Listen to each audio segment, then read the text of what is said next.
Ciao, oggi ho deciso di esagerare e di mostrarti come microfono una cassa quando in studio ho la possibilità di fare le cose come dico io. E se il sound del cliente logicamente necessita di questo tipo di tecnica. Sigla!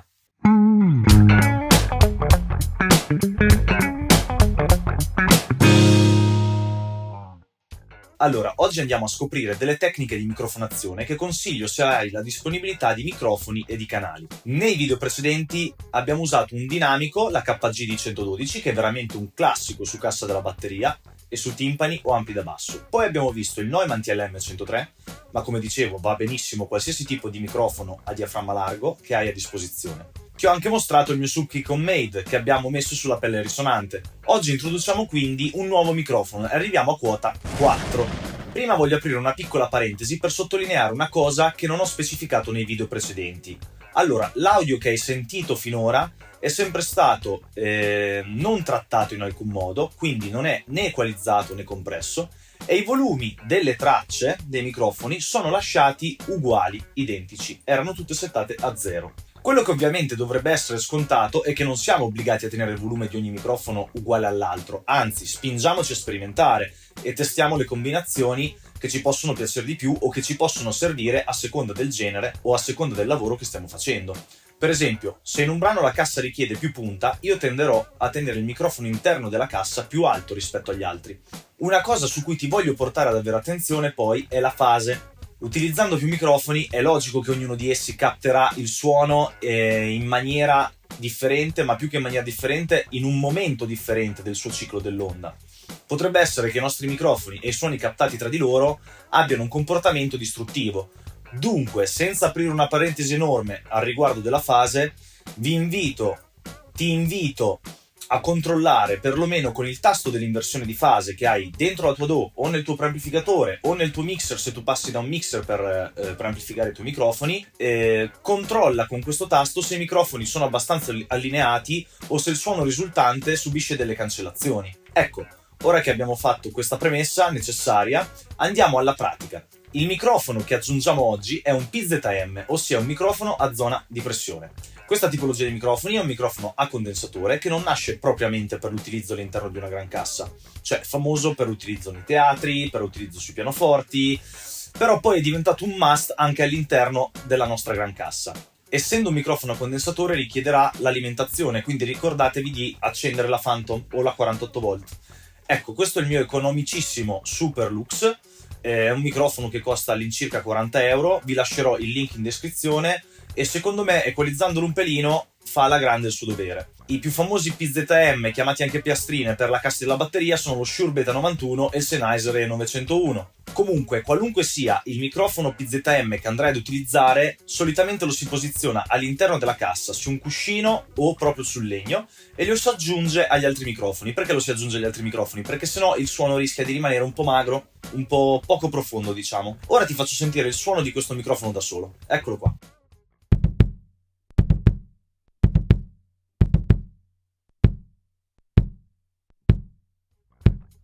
Hai sentito quanto finalmente la nostra cassa, la punta della nostra cassa soprattutto, è diventata nitida? Adesso seguimi che andiamo nella nostra DAW e facciamo un po' di test di volumi con i nostri 4 microfoni e ci divertiamo.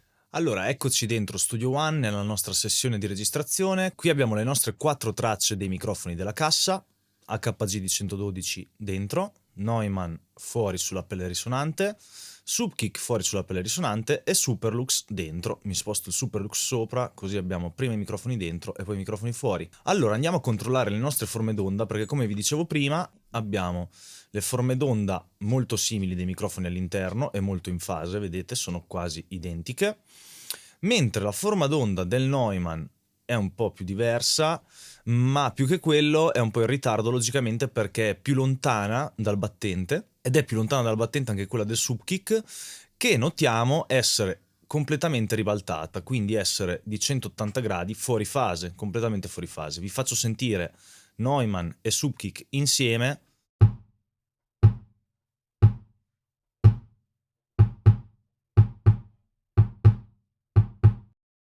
Ecco, in questo caso è più il suono che perdiamo di quello che abbiamo, quindi io andrò su questo tasto del mixer, che se non vedete su Studio One per abilitarlo è controlli input, se lo tolgo non lo vedrò più, lo reinserisco.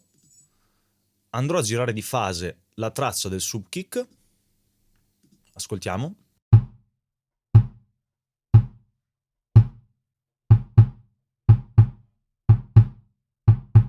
Decisamente più pieno. Bene, ora andiamo a ascoltare tutti i nostri 4 microfoni aperti allo stesso livello, meno 24.7 decibel.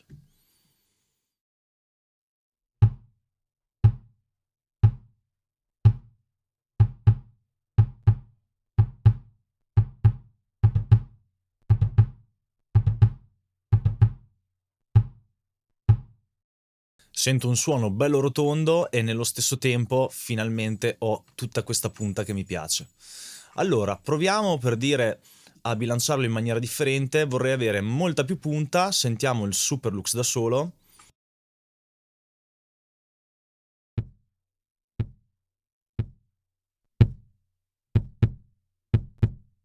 Adesso vado ad aggiungerci il Neumann per la pancia.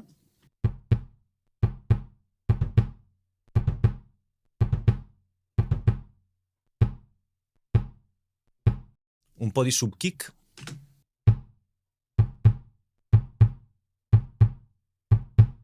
E un po' di HG di 112. L'HG di 112 gli dà il tipico suono che conosciamo fondamentalmente della cassa.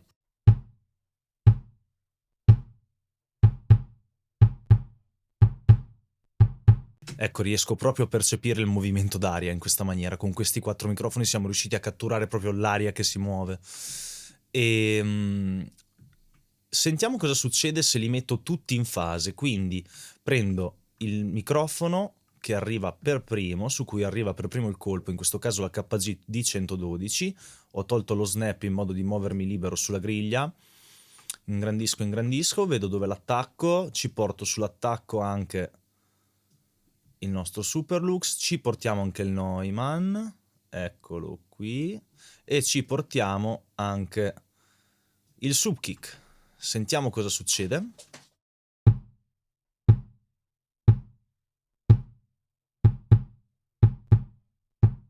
Ecco, è venuto un po' un effetto cartonato, me lo aspettavo meglio sinceramente. Questa è la dimostrazione che non sempre avere tutti i suoni in fase ci porta ad avere un risultato migliore, insomma. Dipende molto dai nostri gusti.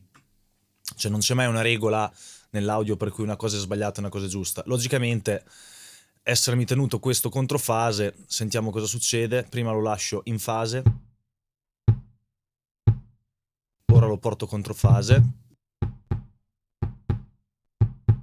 Mi fa perdere un sacco di frequenze del subkick, che però potrebbe avere un suo senso anche così. Se io volessi una cassa più pop, terrei probabilmente sì un suono del genere, forse toglierei un po' di subkick, lascerei un po' più di Neumann, un po' più di Superlux, sentiamo.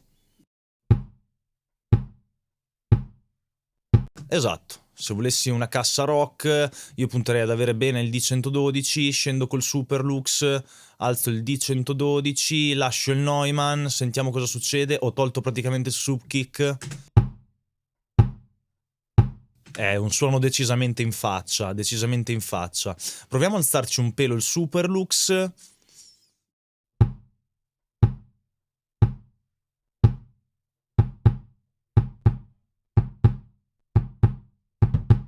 Così mi piace tanto, cioè se dovessi produrre un brano rock probabilmente userei questo tipo di configurazione. E invece sentiamo se dovessi fare una cosa un po' più morbida, un po' più soft, probabilmente toglierei il microfono interno, quindi sia la KG di 112 sia il Superlux, lasciando il Neumann, sentiamo cosa succede.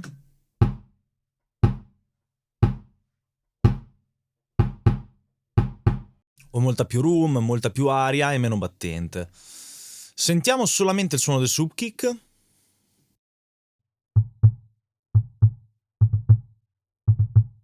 Vi metto un analizzatore di spettro proprio per farvi vedere quali sono le frequenze.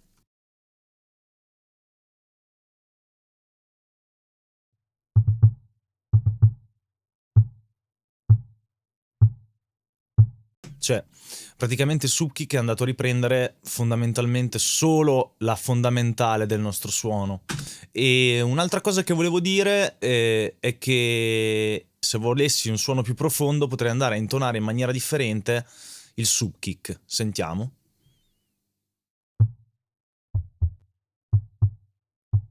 Aggiungiamo gli altri microfoni.